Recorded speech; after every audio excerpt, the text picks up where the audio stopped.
E a gente entrevista agora a advogada Lília Frankenthal, que trabalhou em defesa da Ré nesse processo e é diretora fundadora da Aviva 18, organização que atua no combate ao racismo, com ênfase no antissemitismo.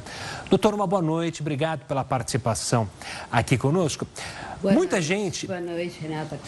Muita gente ouve muito ou lê muito sobre antissemitismo, antisionismo, mas ainda há muitas dúvidas. Eu queria começar a nossa conversa justamente pedindo que a senhora separasse ou explicasse o que significa cada coisa. O que seria o antissemitismo e o que seria o antisionismo? Boa noite, Renata. Boa noite, Gustavo. Boa noite a todos que estão assistindo. O antisionismo, vamos lá, vou começar por sionismo. O sionismo, antes de 1948, ele era uma ideia, um projeto, um sonho.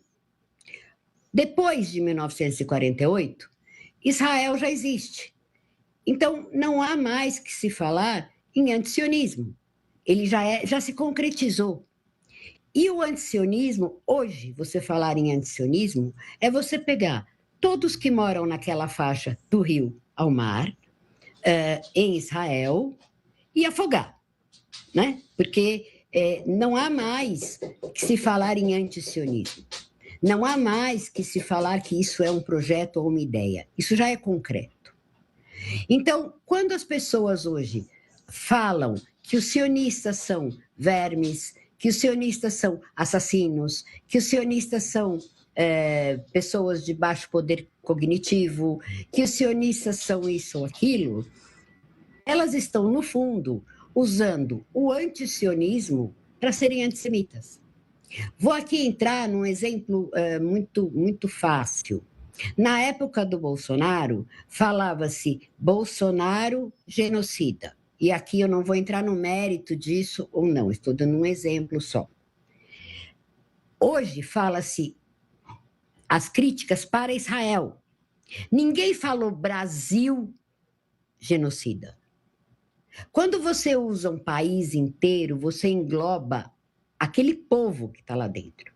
E aí você cai num viés racista, num viés contra aquele povo. Não é uma crítica política. O sionismo é algo que já foi ultrapassado isso. Doutora, essa decisão do Tribunal de Justiça do Distrito Federal pode, na sua avaliação, se tornar um marco jurídico nesse debate sobre antissemitismo e antisionismo? Preenche aí uma lacuna importante sobre o tema? Pode sim, e já se tornou. Né? Demorou muito tempo para que o judiciário entendesse isso. Era uma ação civil, então nós não estamos aqui falando de crime, né? Apesar dela falar. Então, ela entendeu, a desembargadora, que a crítica não estava sendo ao Estado, a crítica estava sendo ao povo judeu. Eu posso ler um pedacinho da decisão dela? Aqui, acompanhe o bem lançado voto de Vossa Excelência, que é do relator, até mesmo porque já fui relatora de caso similar, ela já julgou outros casos, envolvendo a mesma recorrente, porque essa diplomata, a todos que discordam dela ou que têm críticas ásperas diante da aspereza das postagens dela, ela processa. E outra contraparte também, atinente a publicações em redes sociais em que a recorrente se mostrou muito à vontade para ofender todo o povo judeu. Então, ela entendeu muito bem quando a crítica é política, e aí qualquer país e qualquer estado pode ser criticado politicamente, faz parte do debate, faz parte da democracia, mas que ela entendeu que isso extrapola e muito. Então, ela estava ofendendo todo o povo judeu. Então, isso é um marco, sim. Ela tem entendido que falar que sionistas são vermes, que sionistas são pseudo-judeus, que sionistas deveriam estar, como muitos falam, todos mortos, e por aí afora, ofende aos judeus. Até porque 90% dos judeus são sionistas. Desculpa. Não, sem problema. Doutor, eu queria entender agora quais são os próximos passos. Esse caso vai seguir adiante na corte mais importante do país? Deve ir para o Supremo Tribunal Federal? Vai para o STJ? Explica para a gente quais seriam os próximos passos, se é que existem próximos passos? Houve a primeira instância em que foi favorável à minha cliente. A segunda instância também. E esse não é o único processo. Eu tenho alguns processos em que a decisão é extremamente similar e dizem a mesma coisa. Então, eu acho isso muito importante para a gente que está tentando provar que antisionismo, a passar da crítica política, é antissemitismo. Agora ela recorreu, isso vai para a Suprema Corte, mas a Suprema Corte não julga mérito. A Suprema Corte julga pontos da Constituição que foram desrespeitados. Então, muito provavelmente, esse recurso vai ser inadmitido. Não posso garantir, claro, senão nós vamos para a Suprema Corte discutir se houve alguma falha em respeitar a Constituição. A Suprema Corte não vai julgar o mérito. Ela não vai mudar esta frase da desembargadora, por exemplo. Ela vai dizer, olha, alguma coisa formal poderia não estar certa.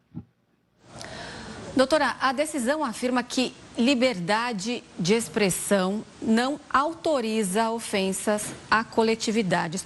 Eu te pergunto como que o judiciário tem conseguido equilibrar, se é que tem, esses dois princípios?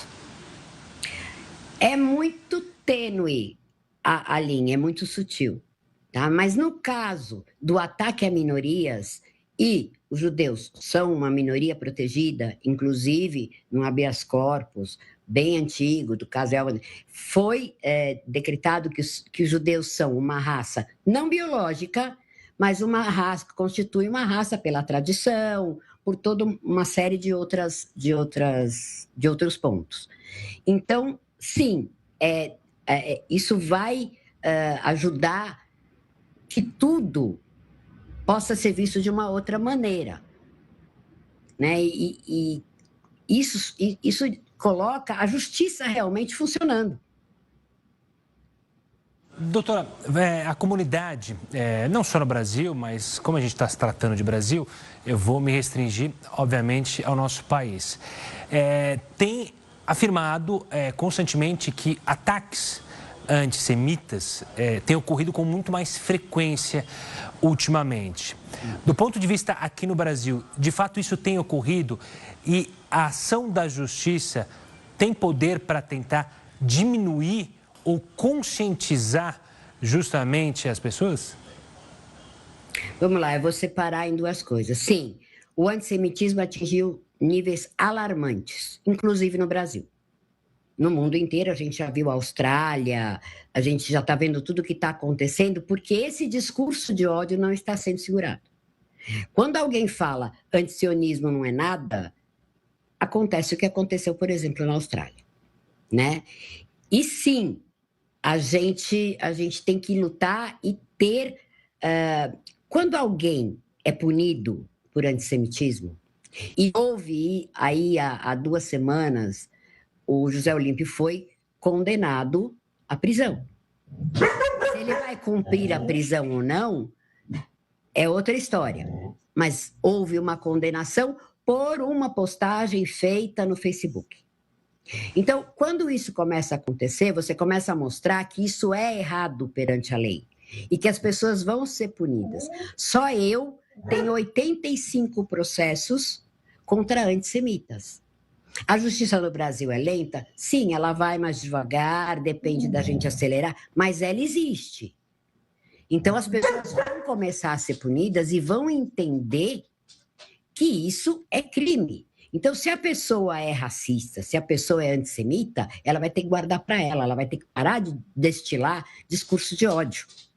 Né? Inclusive, a gente faz essa conscientização e a gente faz essa blindagem na vida e essa capacitação, porque a educação é muito importante. Né? Para as pessoas saberem juridicamente o que é antissemitismo, até onde vai a minha liberdade de expressão, Por que eu não posso falar isso se é a minha opinião? A sua opinião, para ser liberdade de expressão, não pode ultrapassar a honra de alguém. Ela não pode atacar uma minoria. Quando você diz que os sionistas são genocidas, são assassinos, você está atacando uma minoria. Você está fazendo com que todos eles sejam colocados num bloco monolítico e esquecendo a individualidade. Sabe o que é isso? É a base do antissemitismo, é a desumanização. A primeira coisa que acontece para um grupo, uma minoria ser atacada, é desumanizar aquela minoria. Então a gente pode atacar porque não são humanos. Tá certo, doutora Lilian Frankenthal, muito obrigada pela sua participação aqui conosco no Jornal da Record News, nos explicando sobre esse caso tão sério e delicado. Uma boa noite e até a próxima. Muito obrigada a vocês, agradeço e assim, acho muito importante a gente poder esclarecer isso para a população, porque tem muita desinformação e as redes sociais estão extremamente pesadas com relação a esse assunto. Então, as pessoas têm mesmo que saber e compreender o que estão fazendo. Com toda certeza, doutora. Muito obrigado, uma ótima noite.